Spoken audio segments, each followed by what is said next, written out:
vitória do Santos é suficiente para manter o Kleber Xavier no comando do time? Não, não é. Eu sou a Clay, jornalista em formação, e hoje a gente precisa falar sério sobre o trabalho do Kleber Xavier.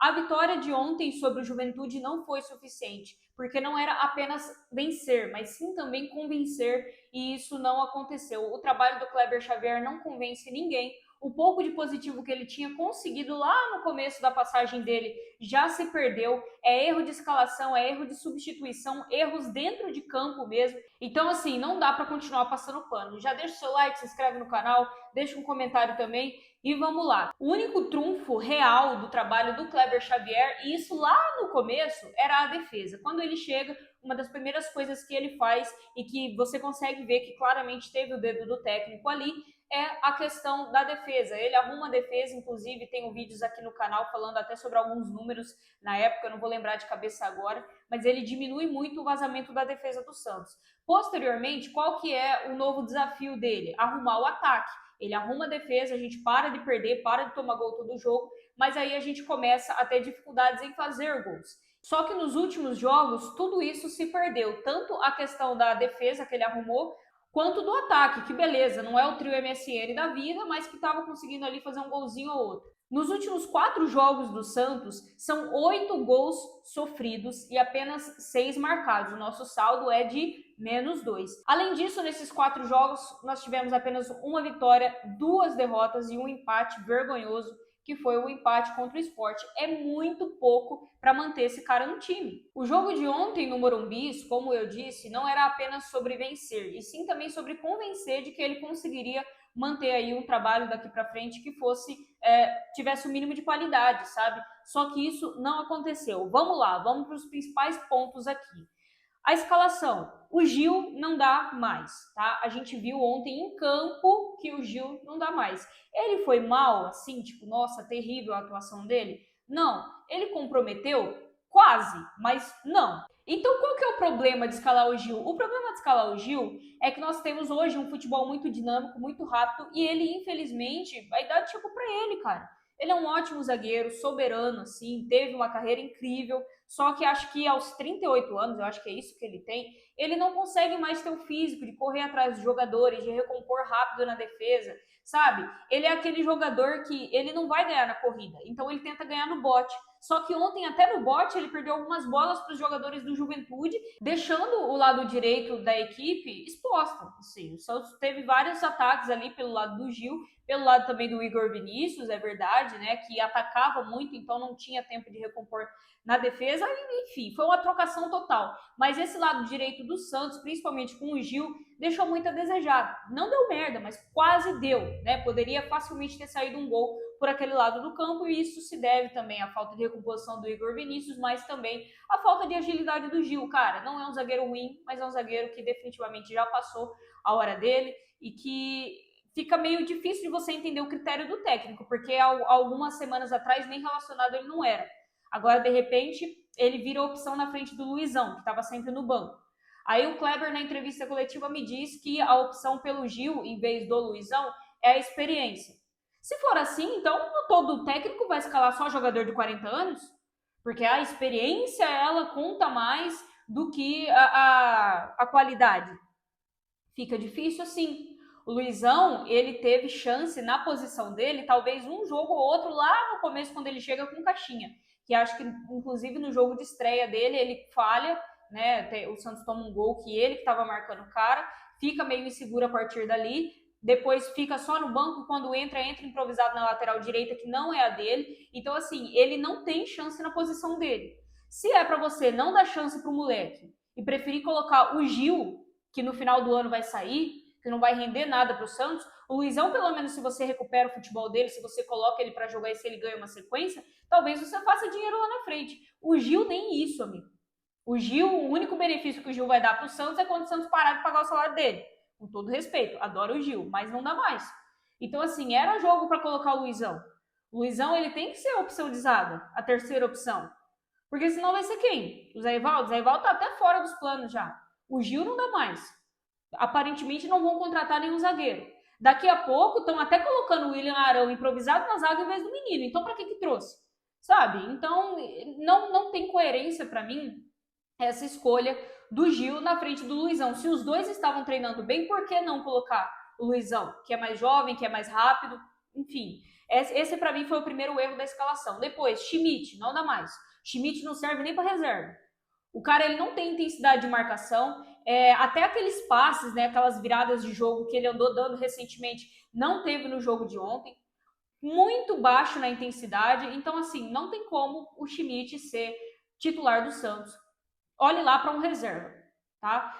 Depois, o Mike podia ter começado o jogo, tá? Eu entendi que ele quis colocar o Igor Vinícius, porque aí o Roleiser cai mais por dentro e o Igor que vai, né, aprofundando junto da lateral. Eu entendi tudo isso, só que eu ainda preferiria que o Mike começasse o jogo, que ele botasse o Roleiser no meio.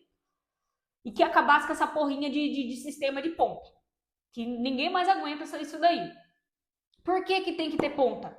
Por que não pode jogar com Neymar e Roleiser armando o time no meio de campo e com 2 jogadores adiantados mais na frente? Sem serem pontas necessariamente. Não tem centroavante mesmo. Mata o centroavante, mata os pontas, joga com 2 atacantes adiantados e com 2 meias de armação, chegando também para pisar na área, por que não?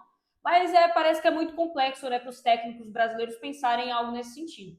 Mas enfim, entendi a proposta do Igor Vinícius, mas não gostei.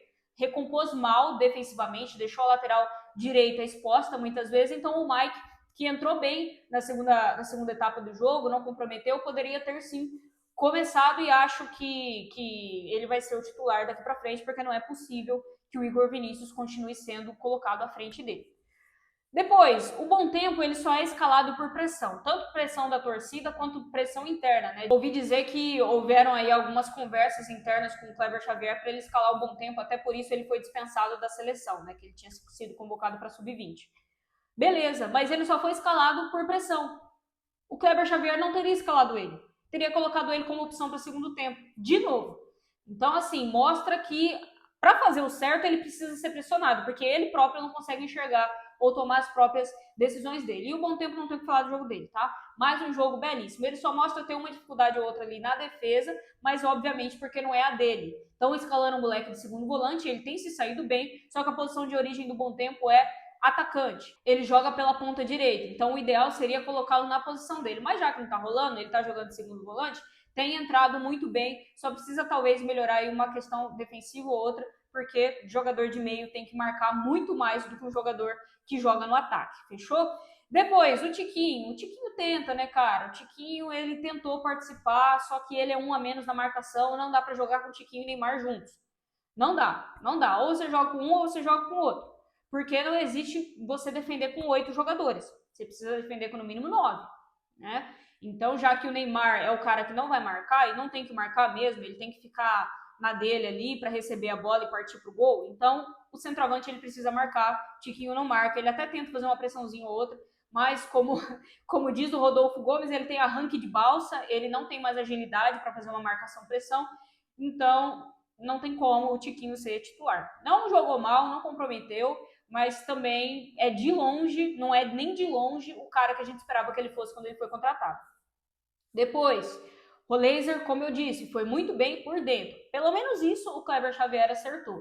Ele coloca o Roleiser teoricamente escalado pela ponta direita, só que ele não deixa ele lá isolado. Ele coloca o Roleiser para atacar por dentro, e aí quem faz a ultrapassagem pela ponta direita é o Igor Vinícius. Pelo menos isso, né? Pelo menos no posicionamento do Roleiser ele acerta. E por último, a gente tem o Neymar, que aí não é mérito do técnico, é mérito do jogador, foi o melhor em campo. E aí fica difícil, né, cara? Porque foi se escutado também burburinhos, né? Ah, porque o Neymar falou, bateu o pé, falou que não joga de falso 9, que o lugar dele é a posição ali do 10. E aí você vai questionar o cara? Tudo bem, jogador não tem que ficar se escalando. Só que ele, como 10, joga muito bem, distribui muito o jogo. E hoje, particularmente, ele foi muito melhor, porque teve jogos recentes aí que ele perdeu muita bola no meio campo, armando contra-ataque pro adversário. Hoje, as bolas que ele perdeu foram bolas no ataque, que não comprometeram a defesa do time. E tem como você questionar um cara desse? Um cara que, pô, tem visão de jogo, tem visão de passe, distribui a bola para os atacantes, não é fominha necessariamente. Acho que só aquela bola que o zagueiro entrega no pé dele, ele poderia ter tocado pro Luca, talvez, né? Ele demorou muito, acho que até ele ficou em choque, ele, pô, nem acreditou no presente que ele tinha ganhado, e acabou finalizando. O goleiro foi muito bem, fez uma bela defesa, mas talvez ele podia ter sido solidário e tocado pro Lucas. Mas enfim, é atacante, né? Atacante quer chutar. Então, zero julgamentos nessa parte. Só que o Neymar, ele é esse cara. Ele não é fominha, ele não é um cara que quer fazer gol só ele distribui as bolas, ele toca pros atacantes. Então ele, na 10, não tem como você questionar ele na posição de 10, né? Eu queria muito ver Roleiser e Neymar por dentro, os dois, jogando como 2 meias. Só que aí, para isso, você teria que mudar o esquema tático. A gente tem um técnico que faz variação de sistema tático? Não temos, né? Mas, no geral, sobre os jogadores, eu tenho a pontuar essas questões aí, desses que eu falei. E, tem o Brasão também. Tá? O que está acontecendo com o Brasão? O Brasão fez um excelente jogo, salvou a nossa pele em muitos momentos. O Juventude também poderia ter empatado, ou quiçá até virado esse jogo, né? Só que o Brasão, ele poderia ter escrito uma história diferente se o gol do Juventude não tivesse impedido, porque ele falha. Primeiro, o Juventude faz um gol, ainda quando tá 0-0, o cara estava impedido, mas na jogada em si, o Brasão falha. Se aquele gol tivesse sido legal, teria sido totalmente na conta dele e do Luan Pérez também. Mas e aí? O que está acontecendo com o Brasão?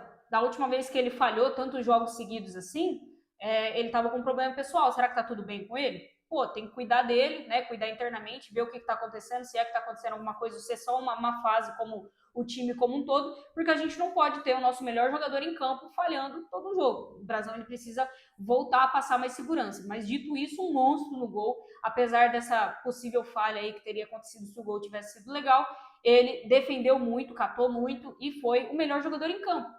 E isso é preocupante, porque você tem o Neymar resolvendo tudo lá na frente, mas se o seu melhor jogador ainda é o goleiro, é porque a defesa tá uma peneira. Não dá para continuar assim. Por último, a gente tem as substituições que foram terríveis. Ele dobra a lateral na direita, depois ele desfaz, aí ele termina o jogo dobrando lateral pela esquerda, quando ele poderia muito bem ter colocado o Robinho Júnior, né? O jogo já estava decidido, 3-1, aí ele me escolhe dobrar um lateral na esquerda, em vez de tirar o Barreal e colocar o menino. Colocar o menino para jogar, o Neymar, no Morumbi, a torcida gritando o nome dele. Não que ele fosse fazer gol, não que ele fosse, porra, tá ligado? Mas tipo assim, ter um momento com a torcida, começar a criar mais ainda essa identificação, mas não, vamos sentar em cima do resultado, dobrar um lateral desnecessariamente, coloca o Escobar aí de ponta, né? Porque depois chegou a informação na transmissão que ele coloca o Escobar mais à frente e o Souza para ficar na defesa, sendo que o Souza tem muito mais características de atacante do que o Escobar, e aí ele faz esse remendo aí no final.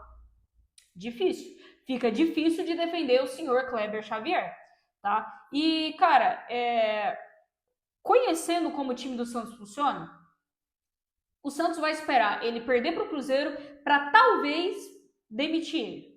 Porque o Marcelo Teixeira parece que não tem peito de chegar no cara e falar, ó, ganhamos ontem, ganhamos, mas o seu trabalho não tá dando para continuar. Obrigado e tchau. Ele parece que precisa de um pretexto. Olha, eu preciso que você perca para que eu tenha aí uma desculpa imediata para poder te demitir. Eu vou me surpreender muito se ao longo dessa semana o Kleber Xavier for demitido. E para fechar, o próximo jogo é contra o Cruzeiro, né? Para melhorar ainda, o Santos parece que não tem um dia de paz, cara. Quando tinha uma sequência um pouco mais tranquila para somar pontos, ele vai lá e perde. Perde para o Internacional em casa, empata com o Sport fora de casa. Eu não vou nem considerar o jogo contra o Mirassol aqui, lá em Mirassol, porque o Mirassol tá comendo a bola, né? O Mirassol é um dos melhores times aí do campeonato, uma das surpresas e tudo mais. Mas eu acho que dava para pelo menos ter empatado.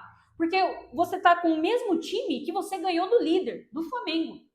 E aí você não consegue fazer esse time empatar com o Mirassol? Você não consegue fazer esse time ganhar do Internacional? Esse time ganhar do Sport, que não ganha de ninguém no campeonato? Difícil. Então aí o Santos, para completar, vai enfrentar o Cruzeiro lá no Mineirão, fora de casa. Muito provavelmente vai perder esse jogo. Seria ótimo se pelo menos empatasse, mas eu acredito que fique difícil por conta da fase que o Cruzeiro vem vivendo. E aí vai ser aquilo.